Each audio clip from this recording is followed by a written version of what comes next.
yaitu rasa syukur atau berterima kasih. Ini dalam bahasa Arab makna hamdan atau hamida yahmadu, yang dalam Al-Quran ini diawali dengan alif lam al-hamdu. Nanti kita akan bahas secara detailnya. Kenapa pakai alif lam. Kemudian, kalau kita baca, mengubah salah satu huruf, meskipun susunannya agak mirip. Yang pertama, kita baca dengan yang huruf pertamanya. Tadinya ha, kita ubah sedikit menjadi ha. Hamdun. Ya. Alhamdu. Misalkan. Ha. Dibacanya ha. Maka ini akan mengubah secara total makna dari alhamdu tadi. Kalau alhamdu pakai ha tadi, itu maknanya adalah al-madhu wa-thana'u wa-syukru. Pujian, sanjungan, dan rasa syukur atau berterima kasih. Itu hamdu. Tapi kalau kita ubah satu huruf saja, hamdu, alhamdu. Ya, hurufnya di paling ujung di tenggorokan ini, ha. Nah, itu jadi rubah. Ya, maknanya, total. Apa makna alhamdu kalau kita baca dengan ha? Itu maknanya menjadi al-mautu wal-halaku. Kematian dan kebinasaan. Nah, ini uniknya bahasa Arab. Setiap huruf itu memiliki makna yang tersendiri. Oleh karena itu, rangkaian huruf-huruf itu ketika digabungkan memiliki makna yang unik, ya. Karena itulah tuntutan di dalam membaca Al-Quran, kita mesti sesuai makhraj, ya, dan sifat hurufnya. Untuk apa? Supaya utuh makna yang dikandung dalam kata tersebut. Baik. Nah, tadi alhamdu itu mengandung makna al-madhu wa thana'u asyukru. Pujian, sanjungan, dan syukur. Ya. Nah, apa perbedaannya dengan al-madhu tadi alhamdu? Alhamdu itu bukan al-madhu. Madah. Madah yamdahu dalam bahasa Arab ini artinya memuji, pujian. Bedanya apa? Nah, kalau madhu itu pujian biasa tanpa dihadirkan rasa mahabbah, rasa cinta. Ya. Bahkan kadang-kadang sesuatu yang jelek, yang tidak bermoral, itu dipuji. Nah, itu kalau dalam bahasa Arab ungkapannya adalah madhu, bukan hamdu. Jadi suatu pujian bisa kepada yang baik, bisa yang kepada yang buruk. Itu madhu. Beda dengan alhamdu. Hamdun itu khusus kepada yang baik-baik saja dan disertai dengan rasa cinta. Nah, itu perbedaannya. Karena itulah dalam ayat Al-Quran, Allah mengajarkan kepada kita bagaimana cara memuji Allah, bagaimana cara berterima kasih kepada Allah, bagaimana cara menyanjung Allah, itu dengan ungkapan yang singkat padat. Alhamdulillah. Bukan al-madhu lillah. Ya.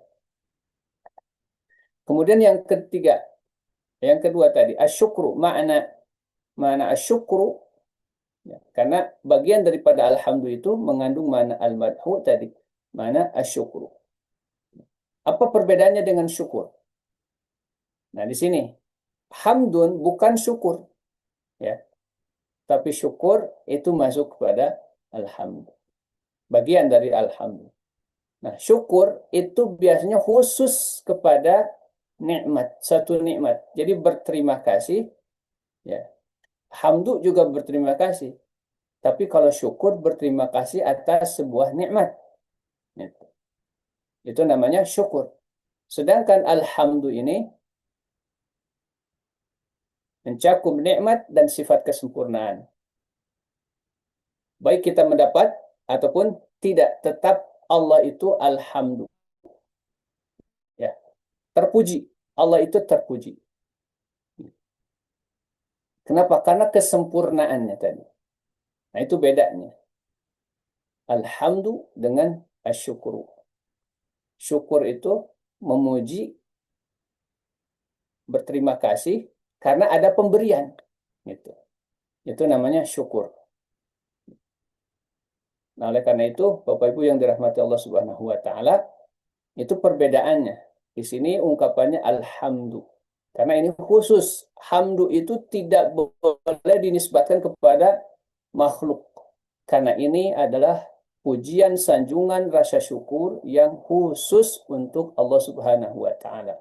Jadi secara tidak langsung dalam ayat ini Allah mengajarkan kita bagaimana berterima kasih, bagaimana memuji, menyanjung Allah Subhanahu wa taala dengan sanjungan pujian syukur yang benar.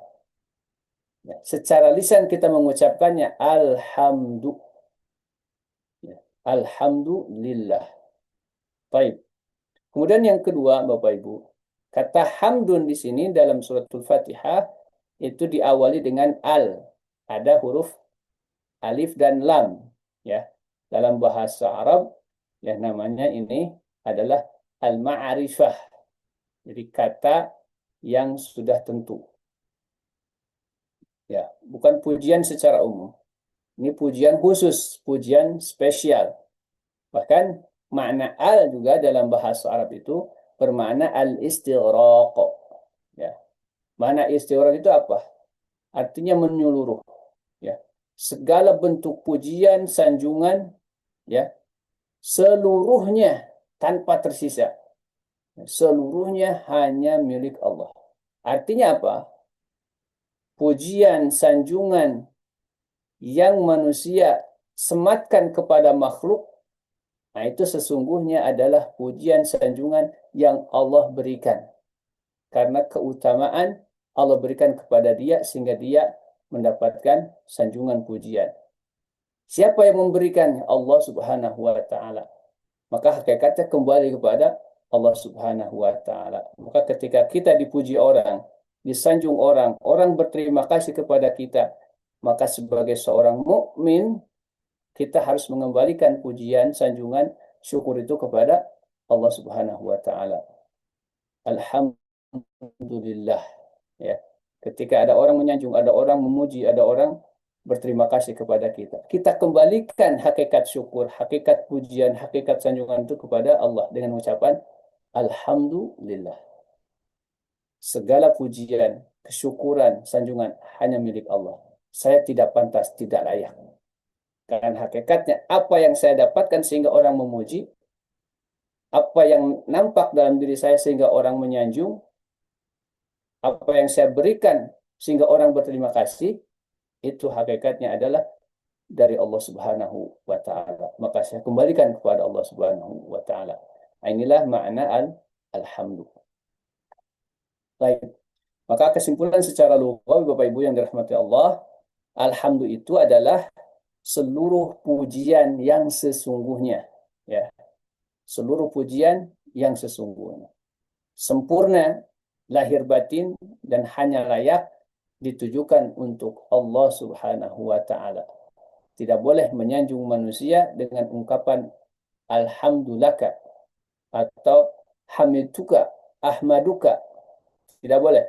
Karena ini khusus untuk Allah Subhanahu wa taala.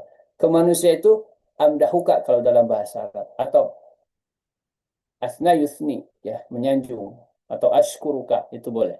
Tapi kalau khusus alhamdu ini tidak boleh. Kenapa? Karena ini khusus untuk Allah Subhanahu wa taala. Ya.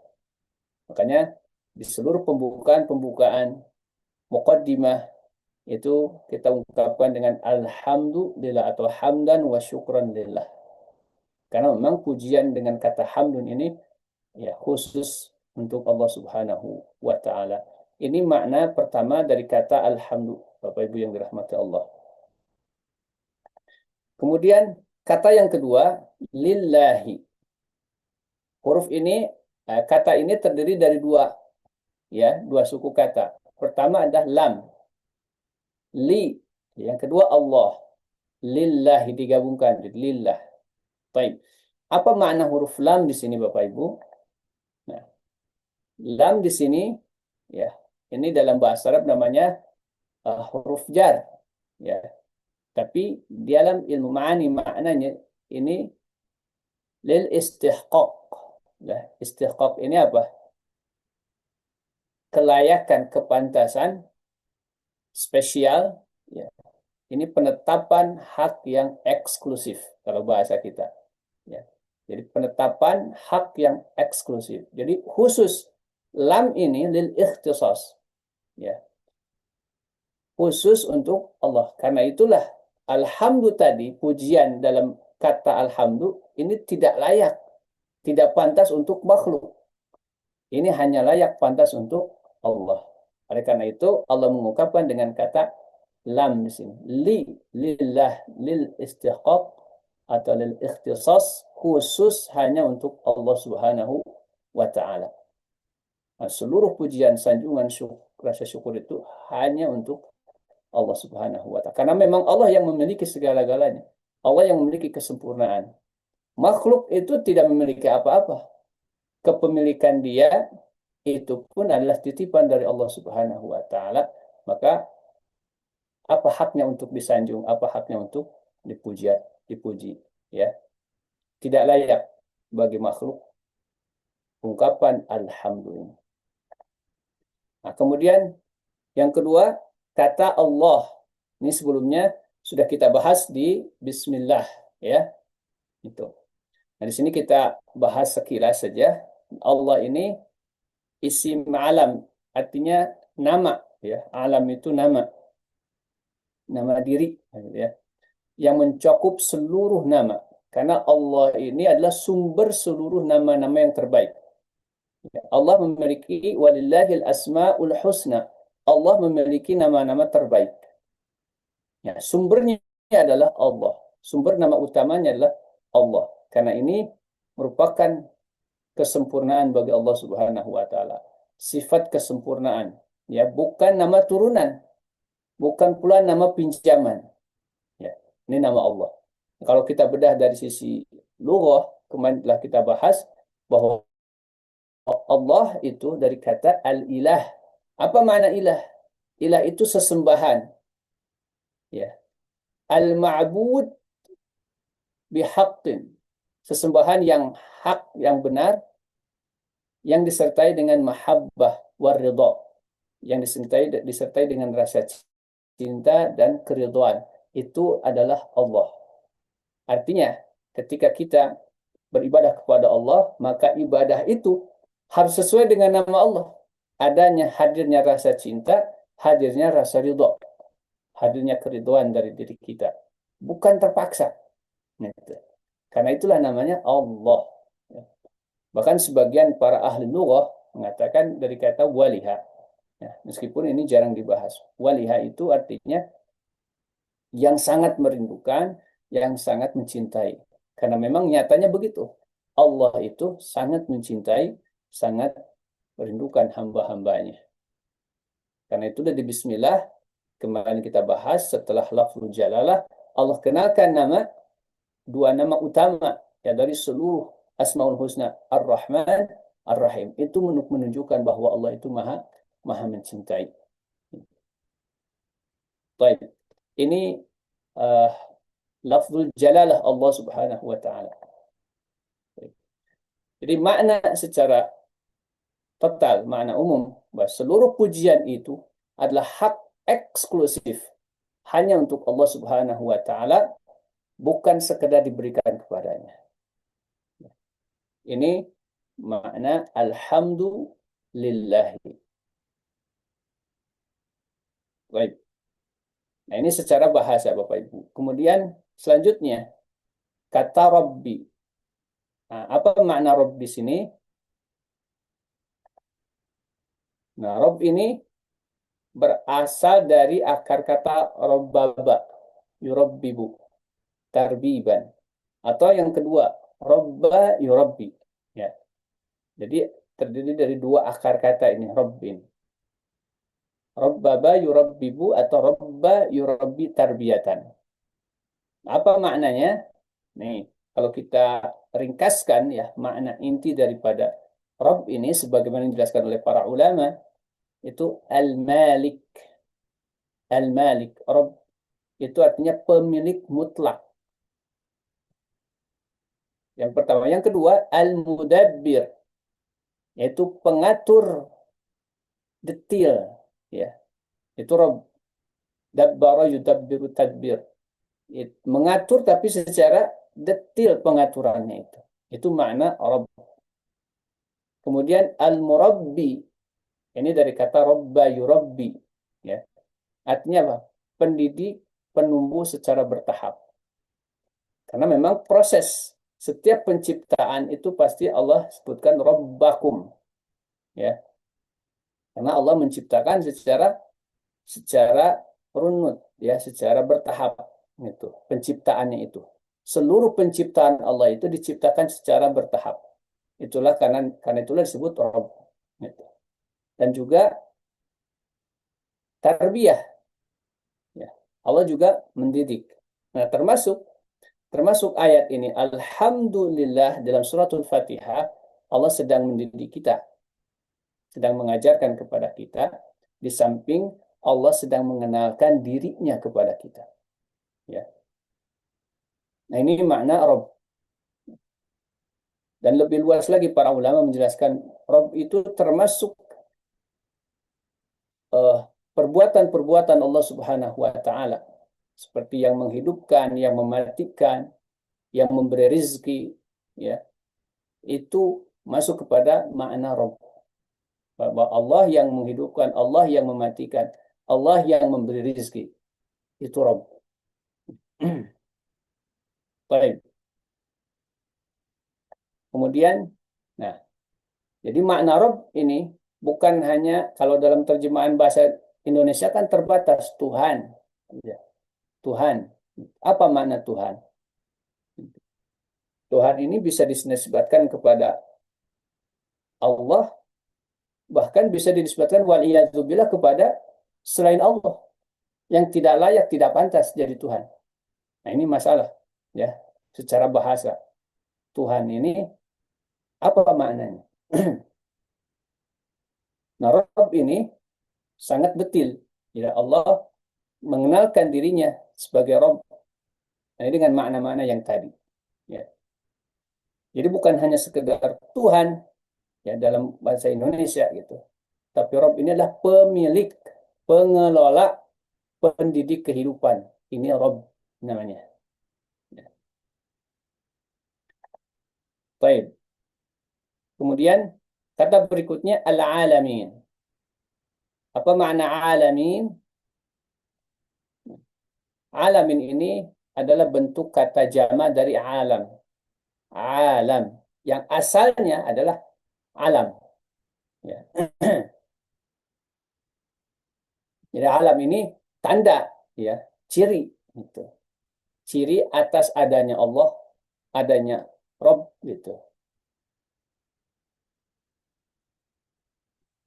Nah, kenapa menggunakan kata alamin? Alamin ini jamak.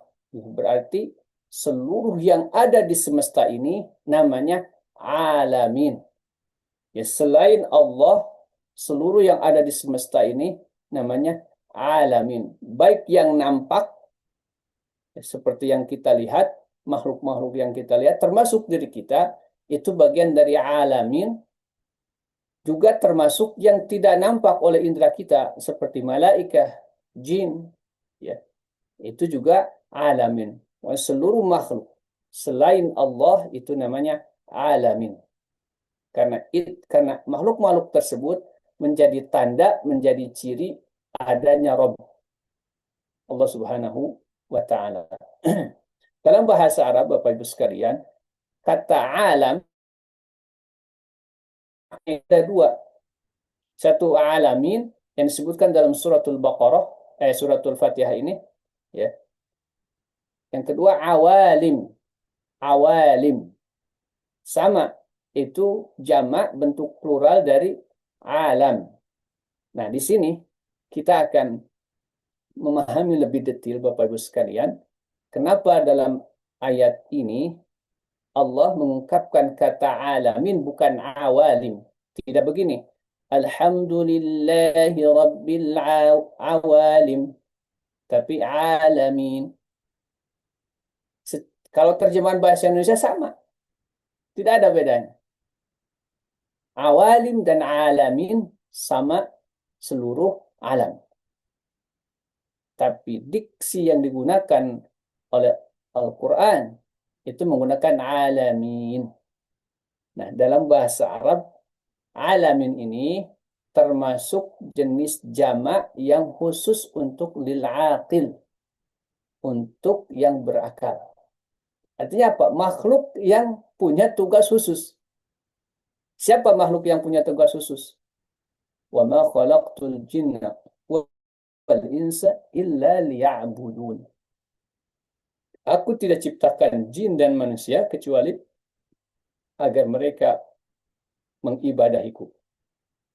Jadi secara tersirat ya, dari kata alamin ini ada stressing ya, ada penekanan, bukan hanya sekedar seluruh alam, tapi ada penekanan khusus bahwa Allah itu Robnya kalian manusia dan jin yang khusus punya tugas istimewa yaitu ibadah. Ini sebagaimana disampaikan oleh Ibnu Abbas dalam menafsirkan ayat alamin, ya, bahwa alamin ini ternyata ada stressing khusus makna, bukan hanya sekedar seluruh alam, tapi ada penekanan yaitu manusia dan jin. Robnya kalian wahai manusia dan Robnya jin, karena mereka punya tugas khusus. Nah, ini makna alamin. Karena itulah diksinya bukan awalim, tapi alamin. Ya. Baik. Inilah uniknya bahasa Al-Quran. Kalau kita gali, ya, bukan sekedar, kalau terjemahan kan sama seperti itu. Ya. Alamin dengan awalim itu sama. Semesta, seluruh alam. Ternyata ada makna yang khusus. Ya. Baik. Maka secara umum tadi mencakup makna manusia, jin, malaikat, ya, dan selainnya.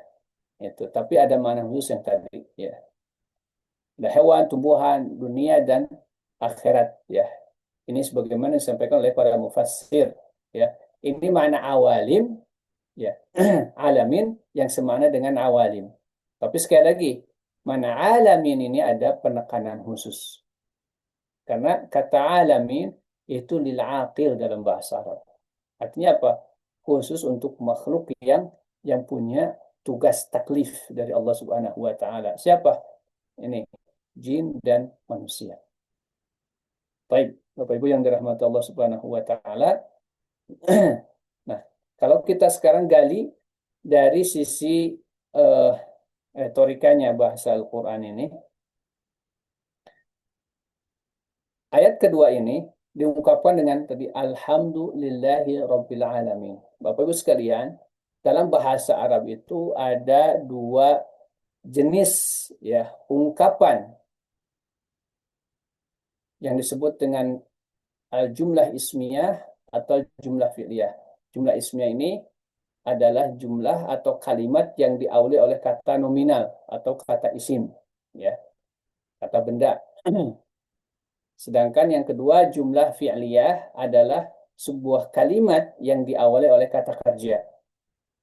Ini punya implikasi makna yang berbeda, ya, dalam bahasa Arab ini. Nah, alhamdulillahi rabbil alamin, ini dari struktur bahasa, ini diungkapkan dengan kalimat ismiyah, ya. Dalam bahasa Indonesia kalimat, dalam bahasa Arab namanya jumlah. Jumlah ismiyah, yaitu alhamdulillah. Nah, apa maknanya kalimat ismiyah? Ya, ini dari retorika dan keindahan bahasa, ya, atau balaghah Qur'aniyah. Baik, Bapak Ibu yang dirahmati Allah. Nah, ayat ini tadi sudah saya sampaikan berbentuk kalimat nominal bukan verbal, ya. Ya, maknanya apa?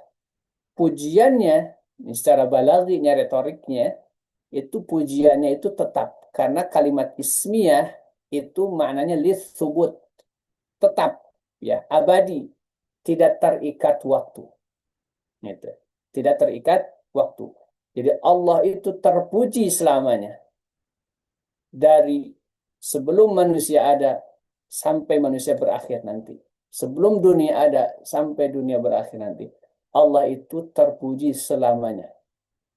Sedangkan makhluk itu terpujinya itu sewaktu-waktu ketika dianggap baik, gitu ya, atau dipandang elok oleh makhluk yang lain. Itu pun pemberian dari Allah, kebaikan itu. Ya. Makanya seluruh pujian itu hanya layak, hanya pantas untuk Allah Subhanahu wa taala. Kesyukuran itu hanya layak, hanya pantas untuk Allah Subhanahu wa taala, dan itu bersifat tetap, mutlak, abadi, tidak terikat oleh waktu. Ya, karena itulah Allah mengungkapkannya dengan jumlah ismiyah atau kalimat nominal. Alhamdulillah. Nah, dari sini kita bisa belajar, ya, menyadari diri bahwa segala pujian, kesyukuran itu hadir, ya, karena Allah Subhanahu wa taala. Pujian yang dialamatkan kepada kita, sanjungan yang dialamat kepada kita oleh makhluk-makhluk lain, oleh manusia yang lain, itu hakikatnya adalah titipan, pujian titipan dari Allah Subhanahu wa taala yang harus kita kembalikan ke pemiliknya. Maka tidak layak kita, apalagi kita bersikap merasa memiliki itu, karena semuanya adalah milik Allah. Maka tidak pantas manusia untuk menyombongkan diri, untuk membanggakan diri, karena semuanya adalah milik Allah Subhanahu wa taala. Baik. Yang kedua, di sini ada taqdimul khobar, ya. Alhamdu ini didahulukan, ya. Alhamdulillahi rabbil alamin sebelum keterangan yang lain. Itu lillahi rabbil alamin ini keterangan, ya. Maka maknanya apa di sini Bapak Ibu? Ada makna al-hasr, ya. Pembatasan makna. Jadi tidak ada pujian sejati, tidak ada pujian yang hakiki kecuali hanya untuk Allah Subhanahu wa taala. Ini makna retoriknya. Memang tadi sudah saya katakan, alhamdulillah itu hanya pantas, hanya layak untuk Allah Subhanahu wa taala saja, bukan untuk yang lain, ya. Maka kalau kita lihat urutan makna yang presisi, ya, satu pujian mutlak itu namanya alhamdulillah, ya. Pemilik pujian lillahi, ini kalimatnya lillahi tadi itu pemilik karena lam lil istihqaq, ya, kepemilikan atau khusus bagi Allah. Kemudian yang ketiga, alasan rasional. Kenapa Allah layak untuk dipuji? Ya, nah, salah satu alasan rasionalnya adalah Allah sampaikan Rabbil Alamin. Karena Allah Rabbil Alamin. Ya. Nah, ini bukan pujian emosional, tapi pujian logis dan sadar. Karena Allah Rabbil Alamin. Nanti kita akan bahas tentang Rabbil Alamin. Ya, makna Rabbil Alamin itu seperti apa? Baik. Nah, kita lihat tafsir para ulama Bapak Ibu sekalian. Ada Ibnu Katsir, ada At-Tabari, ya, ada Al-Qurtubi.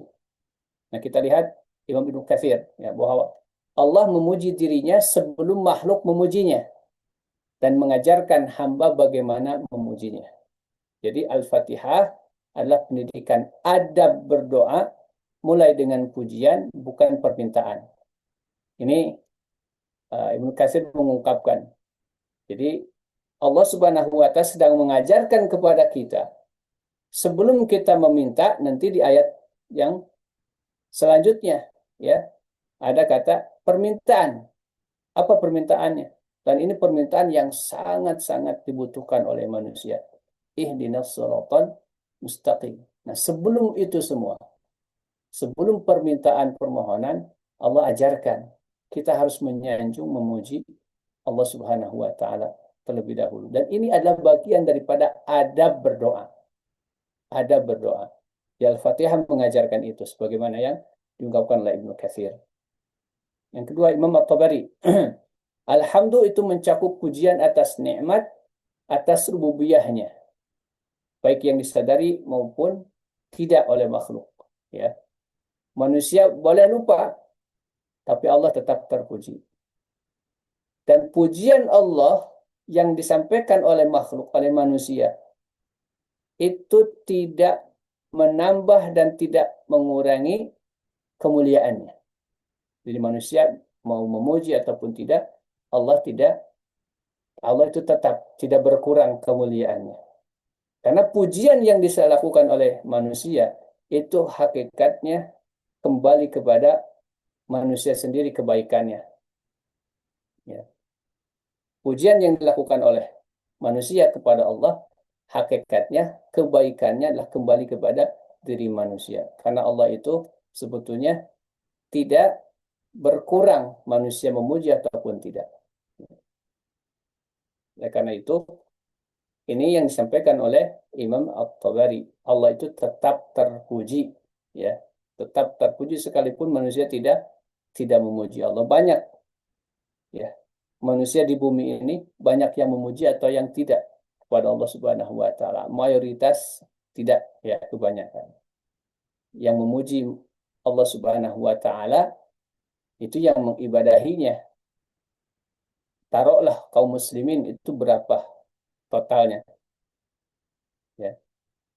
Belum lagi kalau kita urutkan lebih detail pujian yang sesungguhnya, yang benar-benar memuji Allah, yang benar-benar bersyukur kepada Allah, yang benar-benar menyanjung Allah. Berapa persen lagi? Semakin semakin sedikit. Tapi tidak mengurangi kemuliaan Allah Subhanahu wa taala, tidak mengurangi kerajaan Allah Subhanahu wa taala. Baik. Kemudian Imam Al-Qurtubi, ya, ayat ini kata beliau adalah pondasi tauhid rububiyah. Yaitu ada kata Rabb tadi, alhamdulillahi rabbil alamin, yang seharusnya melahirkan tauhid uluhiyah. Ketika seseorang mengakui Allah sebagai pencipta, Allah sebagai pengatur, Allah sebagai pemilik, nah seharusnya manusia itu uh, memiliki apa? Tauhid uluhiyah. Apa uluhiyah itu? Uluhiyah itu pengabdian, ibadah kepada Allah. Ya, pengakuan bahwa Allah itu satu-satunya yang diilahkan, disembah, gitu, ditaati, dipatuhi, gitu, secara totalitas. Ketika manusia mengakui rububiyahnya Allah, ya, apa rububiyah Allah itu? Ya tadi Allah mengungkapkan dengan kata Rabbil Alamin, Allah pencipta, Allah pengatur, Allah pemberi rizki, Allah yang menghidupkan, Allah yang mematikan. Tapi terkadang pengakuan rububiyah itu tidak otomatis jadi pengakuan uluhiyah. Ya, seperti orang-orang Quraisy dulu, Bapak Ibu yang dirahmati Allah, mereka mengakui tentang rububiyah Allah. Allah pencipta, mereka ngaku. Pencipta langit dan bumi, ketika ditanyakan kepada mereka, man khalaqas samawati wal arda la yaqulunna Allah. La yaqulanna Allah. Pasti mereka menjawab Allah. Ketika ditanya siapa yang menciptakan langit dan bumi, jawabannya sama, serempak, Allah. Tapi itu tidak melahirkan uluhiyah, tidak menjadikan mereka patuh kepada Allah, tidak menjadikan mereka tunduk kepada Allah. Tapi justru mereka malah menyekutukan Allah. Nah, seharusnya rububiyah ini melahirkan uluhiyah. Ya. Mengakui Allah sebagai Rabb, tapi tidak taat. Nah, ini berarti ada kontradiksi keimanan. Nah, seperti yang dilakukan oleh kaum Quraisy. Makanya disebutkan oleh Allah, orang Quraisy sekalipun mengakui Allah sebagai pencipta langit dan bumi, tapi dikatakan sebagai orang-orang kafir, orang-orang musyrik. Kenapa? Karena tidak tunduk, tidak patuh, tidak taat kepada Allah Subhanahu wa taala. Baik. Nah, pelajaran yang sangat istimewa, ya, yang bisa kita ambil dari ungkapan Alhamdulillahirabbil alamin ini, Bapak Ibu sekalian, ya, apa saja? Ini tentang cara pandang hidup. Jika Allah sebagai Rabbul Alamin, Bapak Ibu, maka tidak ada peristiwa yang liar. di semesta ini. Karena Allah Rabb. Tadi Rabb apa maknanya? Pencipta, pengatur, pemilik. Artinya seluruh alam semesta ini dan peristiwa-peristiwanya itu adalah skenario Allah Subhanahu wa taala, ada pengaturan Allah Subhanahu wa taala. Ya. Tidak ada peristiwa yang liar, tidak ada peristiwa yang ujung-ujung. Ya. Semuanya adalah pengaturan Allah Subhanahu wa taala. Ya. Kedua, tidak ada musibah yang tanpa hikmah. Peristiwa-peristiwa yang terjadi di negeri kita khususnya, bencana, berbagai macam bencana di mana-mana, itu pasti ada hikmah di balik itu. Karena Allah Rabbnya, pemiliknya, nggak mungkin pemilik merusak, ya, nggak mungkin pemilik merusak miliknya sendiri. Itu pasti ada hikmahnya, ada hikmahnya. Cuman kita kadang-kadang tidak paham terhadap hikmah itu. Gitu. Kemudian tidak ada nikmat tanpa amanah. Ya. Maka kalau kita memahami ini, cara pandang hidup seperti ini, stres itu akan berkurang. Tidak ada orang yang stres. Karena menyadari bahwa seluruh peristiwa dalam hidup ini ada dalam pengaturan Allah Subhanahu wa taala. Saya ini adalah hamba. Tugasnya hanya mematuhi apa yang Allah kehendaki. Tidak mengomentari apa yang terjadi, apa yang Allah perbuat. Ya. Karena kita makhluk. Itu. Sementara Allah Khalik, pemilik, ketika menciptakan, diciptakan dengan penuh hikmah. Makanya salah satu di antara nama Allah Al-Hakim. Ya. Dan itu kita harus yakini. Karena Allah sebagai Rabb. Maka hidup kita akan berbeda dari sebelumnya. Ketika memahami cara pandang Allah sebagai Rabbul Alamin. Ya. Yang kedua, Bapak Ibu, di sini kita diajarkan bagaimana memiliki disiplin mental bersyukur kepada Allah Subhanahu wa taala. Mengucapkan alhamdulillah ini bukan basa-basi. Ketika ditanya, bagaimana sehat? Alhamdulillah. Alhamdulillah yang sering diucapkan oleh orang itu terkadang hanya basa-basi, bukan lahir dari hati yang paling dalam. Padahal ungkapan alhamdulillah ini ungkapan yang besar bagi Allah. Ya, sebagaimana dalam penjelasan Al-Fatihah ketika orang mengucapkan alhamdulillah, apa kata Allah? Dijawab oleh Allah. Ya, hambaku memujiku. Hambaku memujiku. Ini luar biasa direspon oleh Allah Subhanahu wa taala ketika seorang hamba mengucapkan alhamdulillah dalam surat Al-Fatihah. Ya. Ini bukan sekedar basa-basi ungkapan alhamdulillah ini, tapi bentuk sanjungan secara sadar, rasa syukur secara sadar karena mengenal Allah Subhanahu wa taala. Siapa Allah Subhanahu wa taala? Ya.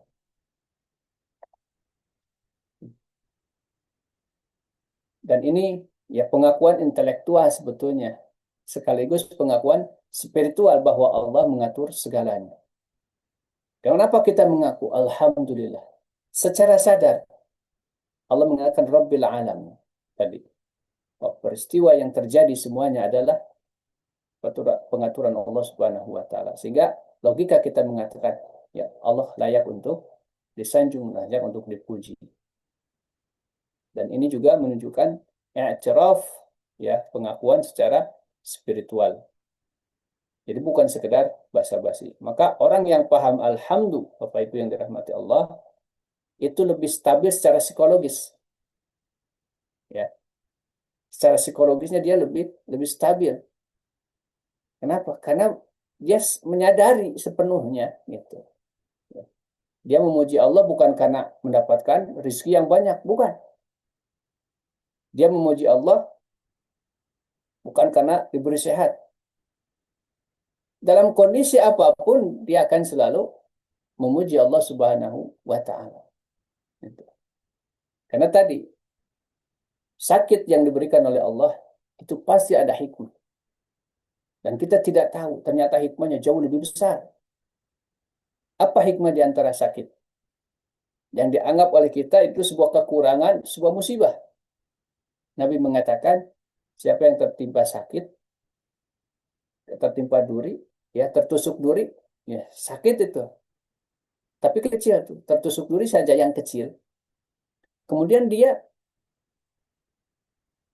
mengakui kepada Allah Subhanahu wa taala dengan bersabar, oh, ini adalah bagian dari musibah yang harus dia jalani. Pasti ada hikmah di balik ini. Ketika dia i'tiraf, apa yang terjadi dengan sakit itu justru jadi kebaikan bagi dia. Ternyata tidaklah penyakit yang menimpa seseorang ketika dia bersabar menjalaninya, kemudian beriktiraf atas segala kekurangannya terhadap Allah Subhanahu wa taala, maka sakitnya itu justru menjadi penggugur terhadap dosa-dosa. Allahu Akbar. Ya. Maka orang yang iktiraf, orang yang alhamdulillah tadi, dia akan stabil, tidak akan stres. Apapun kondisinya, ya, apapun kondisinya, tetap alhamdulillah. Sebagai contoh sederhana Bapak Ibu sekalian, dulu di zaman Umar bin Khattab, kalau di kita ya biasanya, kalau ketiban rezeki nomplok, apa yang dilakukan? Segera, Alhamdulillah, luar biasa. Alhamdulillah sangat lekoh sekali. Alhamdulillah. Itu. Ketika ketiban rezeki nomplok. Alhamdulillah. Jadi alhamdulillahnya itu ketika dapat rezeki. Itu syukur namanya. Ya. Padahal Allah itu alhamdulillah dalam segala hal. Nah ini seorang gubernur yang ditunjuk oleh Umar bin Khattab radhiyallahu an. Ternyata gubernur ini adalah gubernur yang paling miskin di antara rakyatnya. Ya. Sehingga setelah ketahuan oleh Umar, Umar sambil menangis dan mengatakan segala puji bagi Allah yang telah memilihku untuk memilihkannya. Ya. Jadi Umar memilih dia sebagai gubernur, jadi ternyata tidak salah. Gitu. Sehingga dia memuji Allah Subhanahu wa Ta'ala. Kemudian Umar memberikan sebuah hadiah, kan sebetulnya haknya, rotibnya, gajinya sebagai gubernur selama mungkin bertahun-tahun. Ketika diberikan kepada orang tersebut dan sahabat tadi yang menerima dari Umar bin Khattab, apakah dia mengucapkan Alhamdulillah? Ternyata tidak. Ya. Kalau itu kasusnya kepada kita barangkali Alhamdulillahnya luar biasa. Ya. Sampai sujud syukur. Tapi sahabat ini berbeda dengan kita. Karena mungkin beda makomnya. Ya. Justru mengatakan apa? Inna lillahi wa inna ilaihi raji'un. Ya. Seolah-olah ini musibah. Bukan musibah. Justru dia adalah sedang mengembalikan segala sesuatu kepada pemiliknya. Apa mana? Inna lillahi wa inna ilaihi raji'un. Sesungguhnya milik kami adalah milik Allah dan sesungguhnya kami akan kembali. Apa yang dimiliki oleh kita itu adalah milik Allah. Gitu. Sehingga dia menyandarkan kepada pemilik yang sesungguhnya. Inna lillahi wa inna ilaihi raji'un. Kemudian dia bawa ke rumah, disambut sama istrinya, tapi dengan wajah yang tidak bahagia. Ya, nampak tidak bahagia. Nampak uh,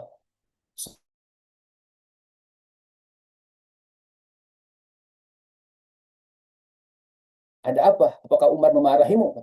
Kemudian dijawab oleh Umar, lebih dari itu. Ya, lebih dari itu.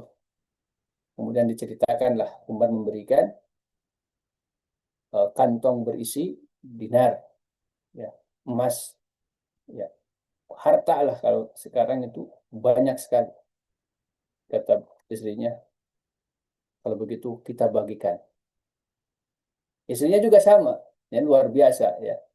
Bukan alhamdulillah gitu, tapi sama dengan suaminya.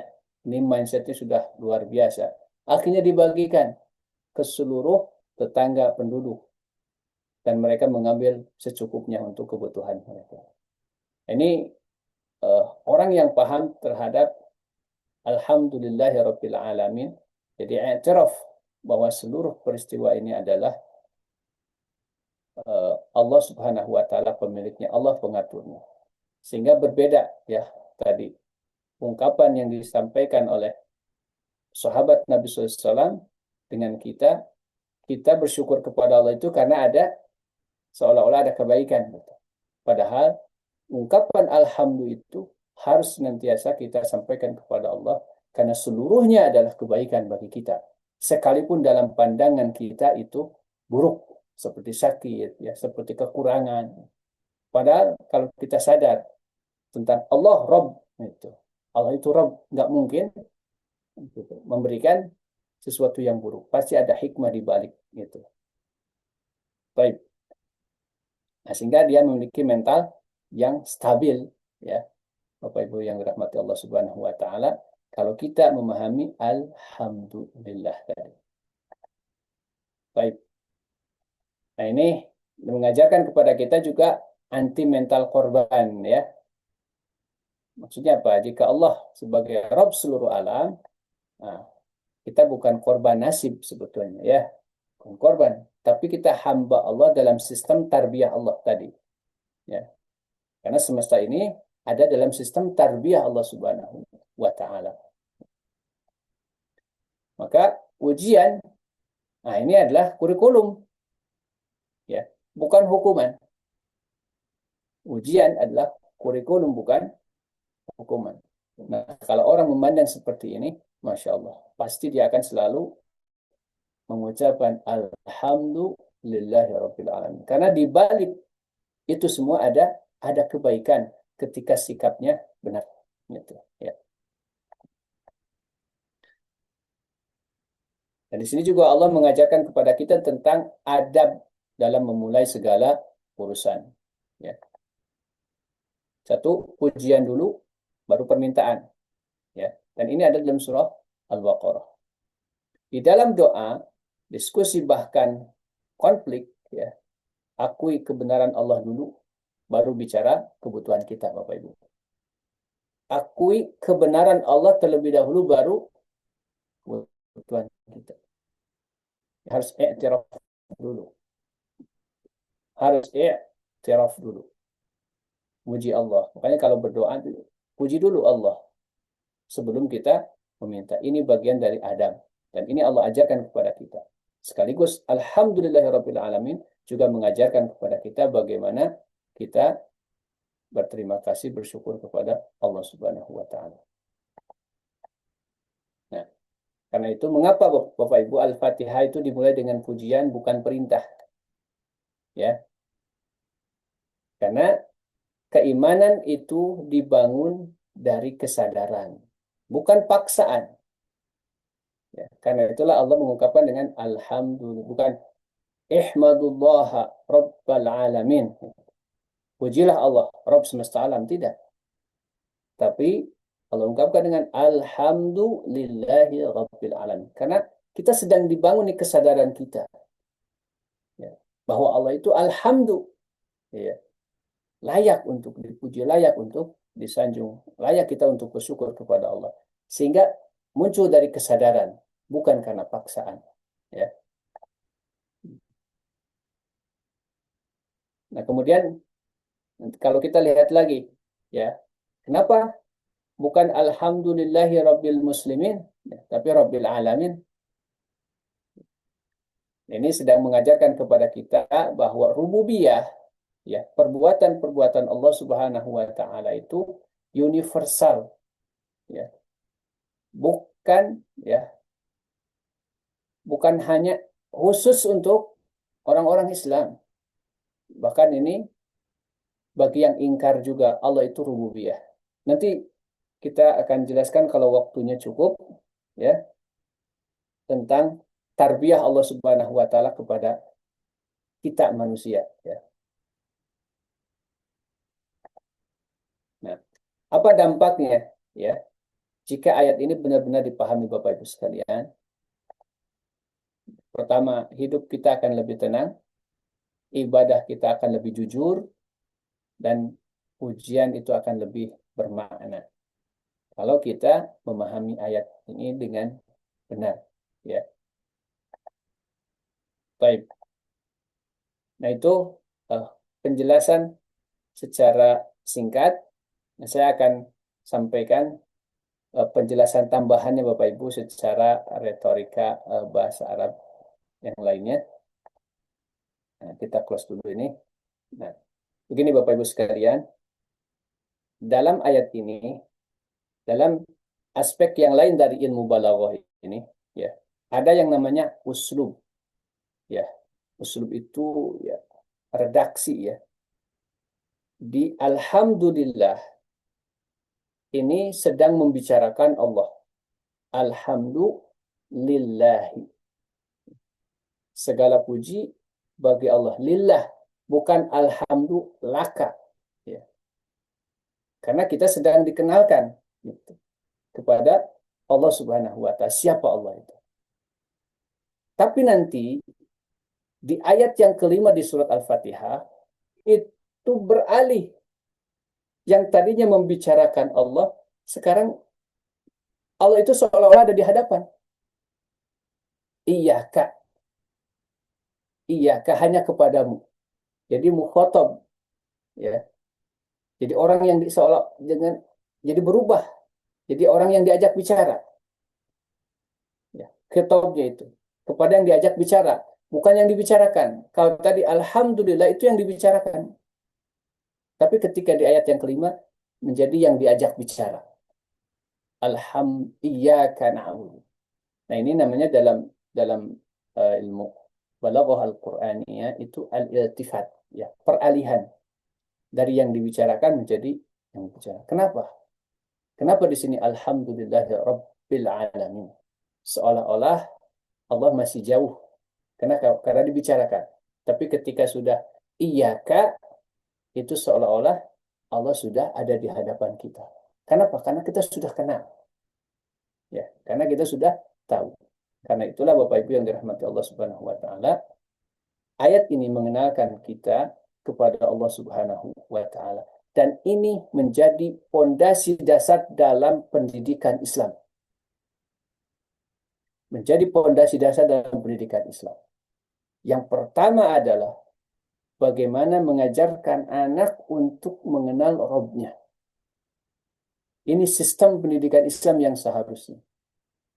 Bukan makhluk yang dikenal, tapi Khaliknya terlebih dahulu. Dan ini kurikulum ini ada dalam Al-Fatihah.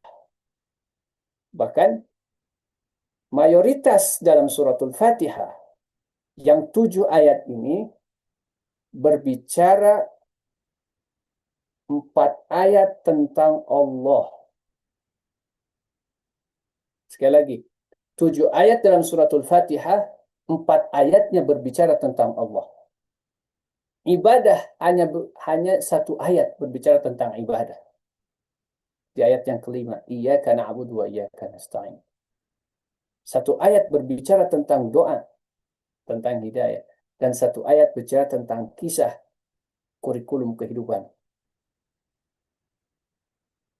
Oleh karena itu, ini menjadi pola dalam sistem pendidikan Islam, menjadi dasar pondasi. Yang pertama kali yang harus diajarkan adalah Alhamdulillahirabbil alamin. Salah satunya ayatnya Bismillahirrahmanirrahim, Alhamdulillahirabbil alamin, Ar-Rahmanirrahim, Maliki yaumiddin. 4 ayat ini berbicara tentang Allah Subhanahu wa taala. Kalau kita tarik ke ranah pendidikan, Bapak Ibu sekalian, ini menjadi harusnya dasar kurikulum pendidikan Islam. Jadi mengenalkan Allah Subhanahu wa taala kepada anak-anak. Kenapa? Agar nanti mereka ketika beribadah kepada Allah Subhanahu wa taala itu bukan ritual. Bukan sekedar ritual, tapi kesadaran. Ya, kesadaran secara penuh. Kenapa dia beribadah? Ketika dia sudah mengenal Allah Subhanahu wa taala. Baik. Oleh karena itu tadi alhamdulillah itu iltifat ya yang dibicarakan, kemudian nanti di ayat yang kelima iyyaka na'budu itu menjadi yang diajak bicara. Itu ketika kita sudah mengenal Allah Subhanahu wa taala, bukan lagi jauh Allah, tapi dekat. Jadi seolah-olah mengajarkan begini kepada kita. Betul, alhamdulillahi rabbil alamin. Allah rabbil alamin. Tapi di sini kita dituntut setelah mengenal Allah bukan lagi rabbil alamin, tapi rabbi ana. Rabbi ana. Allah, Rabbku, penciptaku, pengaturku, ya, pemilikku. Ini uh, isyarat dalam iltifat, dalam peralihan makna dalam retorika bahasa Al-Quran. Sehingga nanti hubungan kita dengan Allah yang tadinya biasa menjadi istimewa. Ibadahnya yang tadinya biasa menjadi istimewa. Kenapa? Karena bukan lagi Rabbil Alamin, tapi Rabbi Ana. Robku, penciptaku, pemilikku, pengatur hidupku. Sehingga Allah menjadi prioritas di dalam kehidupannya. Bukan lagi makhluk. Sebagaimana yang terjadi hari ini. Orang lebih memprioritaskan makhluk daripada Allah Subhanahu wa taala. Nah, berbetulan dengan bulan Ramadan, ini pas banget momentumnya Bapak Ibu sekalian. Ramadan ini kita dihadirkan oleh Allah Subhanahu wa taala pada bulan Ramadan sebetulnya untuk mengembalikan supaya kita betul-betul i'tiraf bahwa alhamdulillahi rabbil alamin. Ya, direset kembali. Ibadah bukan lagi ritual, saum bukan lagi ritual, sholat bukan lagi ritual, tapi betul-betul ya penuh kesadaran sebagai bentuk pujian, sanjungan, rasa syukur kita kepada Allah Subhanahu wa taala karena memang Allah layak untuk seperti itu. Dan tugas kita memang seperti itu. Sedang direset kita ini. Sehingga prioritas dalam hidup ini setelah kita keluar dari Ramadan itu bukan lagi ya yang lebih dekat denganku itu bukan lagi nafsi diriku ya, bukan lagi pasanganku, bukan lagi anak-anakku, bukan lagi keluargaku, bukan lagi hartaku, bukan lagi karirku yang lebih dekat denganku itu, tapi apa? Rabbi, Rabbku yang lebih dekat. Karena Allah lah segala-galanya. Sehingga Allah menjadi prioritas dalam hidupnya. Apabila yang dirahmati Allah Subhanahu wa taala, inilah makna alhamdulillahi rabbil alamin, menghadirkan kepada kita kesadaran secara total tentang siapa Allah Subhanahu wa taala. Sedikit kita akan bedah sedikit tentang tarbiyah Allah Subhanahu wa taala kepada kita. Bapak Ibu sekalian, Allah tadi menyebutkan Rabbil Alamin. Allah itu sebagai Robnya semesta alam. Tapi ada stressing tadi, Robnya manusia dan jin kita. Robnya kita. Apa tarbiyah Allah kepada kita? Bapak Ibu yang dirahmati Allah, tarbiyah kepada Allah kepada kita itu ada dua. Karena kita makhluk yang terdiri dari fisik, jasad, dan juga ruh. Tarbiyah Allah kepada kita dari sisi fisik, Allah Subhanahu wa taala jauh-jauh hari sebelum kita diciptakan, Allah telah menyediakan fasilitas untuk fisik kita. Di suratul Baqarah ayat 29. Huwallazi khalaqa lakum ma fil ardi jami'a. Dia Allah yang telah menciptakan khusus untuk kalian wahai manusia seluruh apa yang ada di bumi. Seluruh apa yang ada di bumi adalah khusus untuk kalian. Dengan berbagai macam buah-buahannya, sayur-sayurannya, ya, hewan-hewanannya yang ada. seluruhnya adalah khusus untuk manusia. Bahkan yang ada di dalam tanah pun berupa biji-bijian dan sebagainya, umbi-umbian, itu semuanya adalah untuk kalian. Bayangkan, ini tarbiyah Allah Subhanahu wa taala. Karena itulah Rabbil Alamin, Allah memberikan stressing khusus untuk manusia ini. Rabbil Alamin, bukan Rabbil Awalim. Supaya lahir kesadaran itu, Bapak Ibu yang dirahmati Allah. Bahwa Allah Rabb kita. Mentarbiyah jasad kita sebelum kita diciptakan sudah disediakan. Apa yang dibutuhkan oleh tubuh kita, nutrisi, gizi, vitamin, dan sebagainya sudah Allah siapkan. Ya, untuk fisik kita. Dan ini luar biasa. Ya. Yang kedua, Allah siapkan untuk ruh kita. Bukan hanya fisik. Ruh kita juga disiapkan. Apa kebutuhan ruh kita, Bapak Ibu sekalian? Allah Subhanahu wa taala hadirkan panduan hidup. Allah hadirkan role modelnya untuk menuntun kita bagaimana cara melaksanakan panduan hidup itu. Allah utus Rasul Muhammad sallallahu alaihi wasallam. Allah turunkan Al-Qur'anul Karim. Itu semuanya untuk diri kita, untuk ruh kita. Fisik itu bisa berakhir, tapi ruh kita tidak. Kita akan kembali kepada Allah Subhanahu wa taala. Dan Allah tidak akan menerima ketika ruh itu berubah. Berubah dari fitrahnya. Karena fitrahnya Allah ciptakan kullu mauludin yuladu 'ala al-fitrah. Setiap bayi yang dilahirkan itu tercipta sesuai dengan fitrah. Apa fitrah itu? Al-Islam. Apa makna Islam? Berserah diri secara totalitas dengan rasa cinta dan ridha kepada Allah Subhanahu wa taala. Nah, ketika kita kembali kepada Allah, apakah akan dalam keadaan fitrah? Jika berubah, waliyadzubillah. Karena itulah Allah Subhanahu wa taala selagi kita masih hidup, Allah turunkan, Allah utus pesuruhnya, Allah turunkan kitabnya, panduan. Untuk apa? Menjaga diri kita dari satu sisi ruhnya. Fisiknya Allah jaga, ruhnya juga jaga. Tapi terkadang manusia ya, dikasih oleh Allah Subhanahu wa taala tarbiyah yang begitu luar biasa, jaga dirinya malah menyimpang, malah menolak.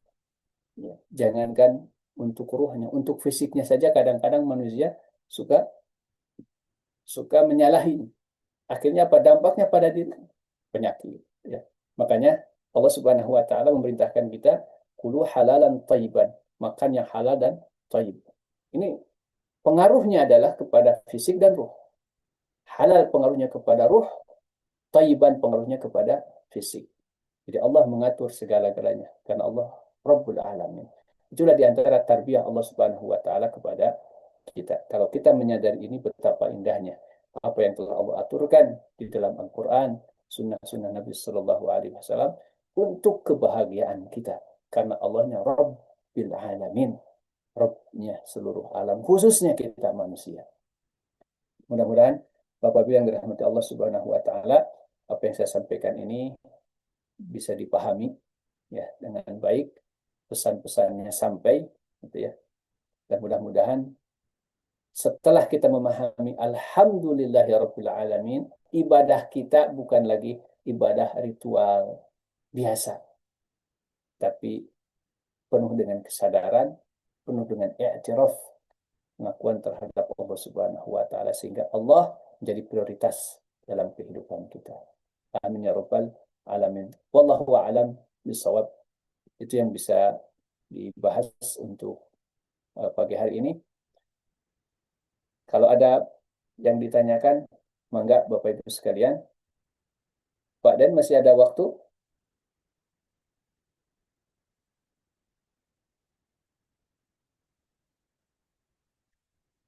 Halo?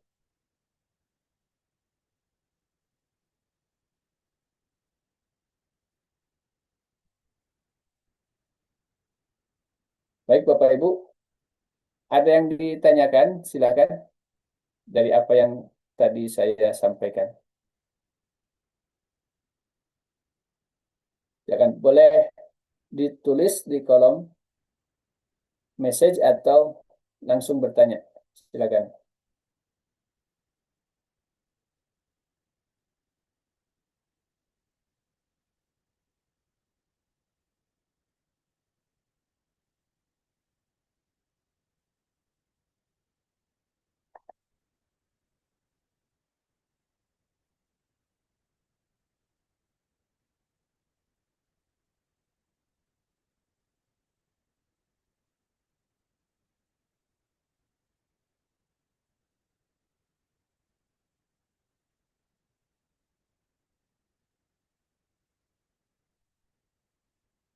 Baik, kebetulan hostnya tadi lagi kurang sehat ya. Sekali lagi Bapak Ibu yang dirahmati Allah Subhanahu wa taala, apakah ada yang mau ditanyakan? Saya Ustaz. Ya, boleh Ya. silakan. Assalamualaikum warahmatullahi wabarakatuh. Waalaikumsalam warahmatullahi wabarakatuh. Alhamdulillahirrahmanirrahim. Bismillah. Sangat sangat menghujam di dalam hati sebetulnya Ustaz. Sampai mau nangis. Cuma saya yang pengen tanyakan gimana caranya mengaplikasikan dalam sholat. Apakah perlu di diterjemahkan dalam sholat gitu Pak? Kalau kita kita mulai baca Al-Fatihah gitu Ustaz. Demikian Ustaz. Baik, bagaimana kita mengaplikasikan alhamdu ini khususnya di dalam sholat ya. Salah satu bagian daripada pengabdian kita kepada Allah yang paling pokok. Nah, Bapak Ibu yang dirahmati Allah, sholat yang kita lakukan itu sudah ada aturannya, bahkan bacaannya pun sudah ada aturannya. Setiap bacaan yang kita baca itu dalam bukan bahasa kita, tapi dalam bahasa bahasa Arab. Nah, bagaimana supaya sholat kita bisa bermakna, khusyuk, bukan lagi ritual. Nah, cara yang paling efektif Bapak Ibu sekalian adalah kita minimal memahami setiap apa yang kita baca. Baru kita bisa merasakan ya, sholat itu betul-betul komunikasi kita dengan Allah Subhanahu wa taala. Dan kita akan betul-betul i'tiraf, mengakui terhadap Allah Subhanahu wa taala bahwa Allah memang layak untuk dipuji, Allah memang layak untuk kita syukuri.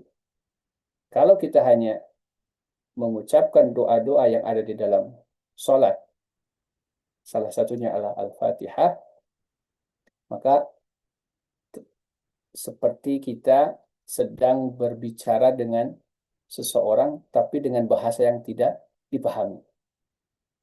Apakah ada koneksi di antara keduanya?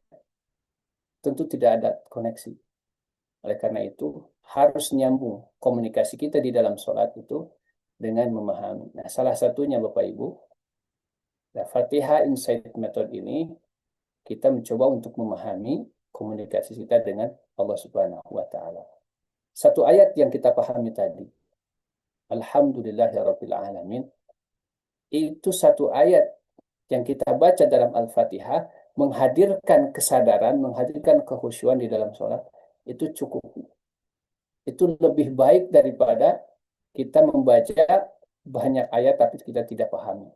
Bahkan ada dalam tafsir Ibnu Katsir itu ada ungkapan begini.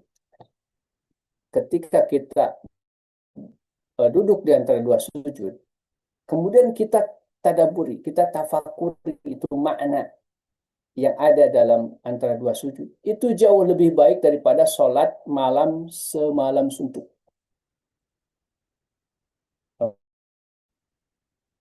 Satu rukun yang kita pahami duduk di antara dua sujud, ini dalam Ibnu Katsir, itu jauh lebih baik ketika kita paham itu, kita tadaburi, dan menghadirkan pengakuan terhadap kemuliaan Allah, keagungan Allah, daripada sholat semalam suntuk tanpa kita pahami apa yang kita baca. Nah, intinya apa Bapak Ibu sekalian? Kita harus berusaha semaksimal mungkin untuk memahami apa yang kita baca di dalam sholat. Supaya apa? Menghadirkan tadi. Karena esensinya, ya, sholat dan ibadah-ibadah yang lain itu adalah menghadirkan kesadaran diri, pengakuan terhadap Allah Subhanahu wa Ta'ala, sehingga lahirlah kepatuhan, lahirlah ketundukan secara totalitas, secara cinta dan juga ridho, bukan karena terpaksa. Hadirnya rasa cinta dan ridho itu ketika kita sudah memahami siapa sebetulnya yang kita ibadahi ini. Allahu Rabbul Alamin. Nah, itu Bapak Ibu yang mungkin jawaban yang bisa saya sampaikan. Minimal kita pelajari, pahami apa yang kita lakukan. Makanya kuncinya adalah sebelum kita melakukan sesuatu, khususnya dalam ibadah, pahami terlebih dahulu. Contoh sederhana, Bapak Ibu ketika bekerja, apakah langsung bekerja? Kan tidak. Kita pahami dulu apa yang akan kita kerjakan, apa yang kita lakukan. Sehingga ketika kita paham apa yang akan kita kerjakan, saat bekerja itu luar biasa, khusyuk. Itu tidak. Coba perhatikan apa yang kita lakukan. Kenapa kita melakukan ini begitu enak, ya, begitu semangat? Karena kita paham apa yang kita lakukan. Nah, inilah pentingnya Bapak Ibu sekalian memahami sebelum melakukan. Itu kata kuncinya. Ya. Jadi meskipun sedikit, ya, Pak Pak Asrul, meskipun sedikit kita pahami, nah itu lebih menghujam daripada banyak tapi kita tidak pahami. Dan ini adalah manhajnya para sahabat Nabi Sallallahu Alaihi Wasallam dalam hal ibadah. Contoh dalam Al-Quran. Mereka itu, para sahabat, yang disampaikan oleh para tabi'in itu, mereka belajar Al-Quran itu 10 ayat, mereka pahami, kemudian amalkan. Sebelum dipahami, sebelum diamalkan itu, mereka nggak beranjak ke ayat selanjutnya. Ini manhaj. Ini namanya manhaj kurikulum. Gitu. Sehingga apa? Melahirkan kualitas. Ya. Melahirkan kualitas yang luar biasa. Nah itu. Sedikit tapi kita pahami jauh lebih baik. Apalagi kita amalkan. Berkualitas. Yang membedakan kita dengan para sahabat itu apa? Kualitas. Kualitasnya. Kualitas ibadahnya. Kenapa? Karena paham. Dan ini Allah sampaikan. Yarfa'illahu alladhina amanu minkum walladhina utul ilma darajat. Bisa jadi sholat kita, ya Pak Asrul, dengan sholat yang lain sama. Tapi ketika Pak Asrul belajar tentang sholat, dipahami fikih sholatnya sampai betul-betul. Dan ada upaya untuk belajar itu. Sholatnya Pak Asrul dengan tetangga Pak Asrul itu berbeda di sisi Allah Subhanahu wa Ta'ala. Meskipun sama-sama sholat wajib, sama-sama rokaatnya, sama-sama tidak telatnya, tapi derajatnya di sisi Allah itu berbeda. Kenapa? Karena Pak Asrul belajar, ada ilmu. Gitu. Barangkali itu yang bisa saya jawab. Wallahu a'lam bishawab. Ya, terima kasih Ustaz. Ya, satu lagi Ustaz. Saya coba memahami, mencoba memakai di hari-hari itu kata Bismillahirrahmanirrahim. Saya coba aplikasikan Ustaz. Jadi saya lihat tukang gorengan pun, saya doain Bismillahirrahmanirrahim. Ternyata dia bagus. Saya baru-baru ini juga eh, mau menjual mobil itu susah, susah benar Ustaz. Nah, saya coba pakai Bismillahirrahmanirrahim 2 hari kejual tuh mobil. Jadi alhamdulillah itu ngapain Masya saya Allah. ngajarin lagi ke istri saya kalau ada mau Bismillahirrahmanirrahim. Masak Bismillahirrahmanirrahim. Tapi Betul, bilang ini atas nama Allah yang Rahman dan Rahim. betul. Dan terbukti Ustaz. Alhamdulillah. Alhamdulillah. Terima kasih banyak Ustaz. Betul, ya. Itu secara praktis kapanpun dimanapun kita, karena itu adalah i'tiraf, ya.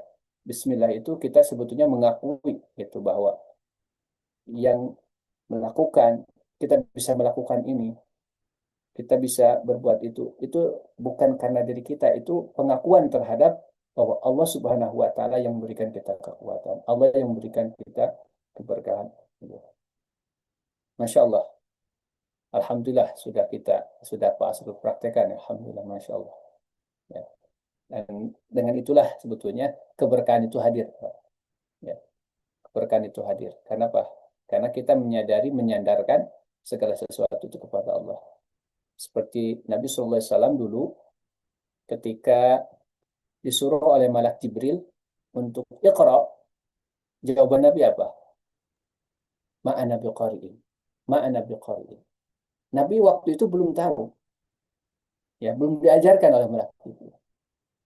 Nabi menjawabnya ma'ana biqari'in. Saya tidak bisa baca. Disuruh baca, menjawab saya tidak bisa. Kenapa? Ya karena mengandalkan dirinya sendiri. Nabi waktu itu mengandalkan kemampuannya. Kemudian diajarkan, jangan bismika anta. Kalau bismika anta ya tidak mampu. Tapi bismi rabbika, atas nama Rabbmu. Nanti Rabbmu akan memampukan. Dan terbukti ketika diajarkan oleh Malak Jibril, didekap 3 kali, Iqra bismi rabbika. Langsung Nabi SAW yang tadinya ummi, tidak bisa baca, jadi nah dalam kehidupan kita pun gitu. Ya, apapun perbuatannya, Bismillahirrahmanirrahim. Dan saya, Masya Allah, Tabarakallah, setiap ya mau melakukan itu pasti selalu menyadarkan kepada, padahal saya tidak punya kemampuan di situ.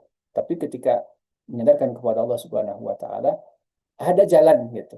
Allah Subhanahu Wa Taala memberikan kemampuan itu. Alhamdulillah. Bapak Ibu yang dirahmati Allah, nah waktu sudah jam 6.46 ini ya, tidak terasa. Terima kasih atas kebersamaannya. Mudah-mudahan Bapak Ibu sekalian, seayat yang kita pahami ini menghadirkan keimanan yang menghujam dalam diri kita, i'tiraf kepada Allah Subhanahu wa taala, sehingga ujungnya adalah kita memprioritaskan Allah Subhanahu wa taala dari segala apapun. Ya. Allah adalah prioritas dalam hidup kita. Karena kita memang diciptakan oleh Allah untuk mengabdikan diri secara totalitas. Artinya apa? Seluruh kehidupan kita itu siap untuk diatur oleh Allah Subhanahu wa taala. Dengan itulah kita akan bahagia. Wallahu a'lam bishawab. Terima kasih banyak atas perhatian Bapak Ibu sekalian yang sudah hadir pada Zoom pada pagi hari ini. Semoga saumnya dilancarkan oleh Allah Subhanahu wa taala dan saum kita mudah-mudahan menjadi kafarah, ya, menjadi maghfirah sebagaimana Nabi Shallallahu alaihi wasallam sabdakan, man shoma ramadhana imanan wa ihtisaban ghufira lahu ma taqaddama min dzambihi. Amin ya rabbal alamin. Aqulu qawli hadza wa astaghfirullah li wa lakum wal 'afu minkum. Subhanaka Allahumma wa bihamdika asyhadu an la ilaha illa anta astaghfiruka wa atubu ilaik. Sampai ketemu lagi di Zoom berikutnya. Nanti admin akan memberitahukan insyaallah. Selamat menjalankan ibadah saum, ya, dan juga selamat menjalankan aktivitas yang lain. Niatkan ibadah kepada Allah Subhanahu wa taala. Barakallahu fikum. Wassalamualaikum warahmatullahi wabarakatuh. Waalaikumsalam Waalaikumsalam warahmatullahi warahmatullahi wabarakatuh. wabarakatuh. Jazakallah khair Ustaz. Syukurlah. Izin ditutup ya, Bapak Ibu. Ya Ustaz.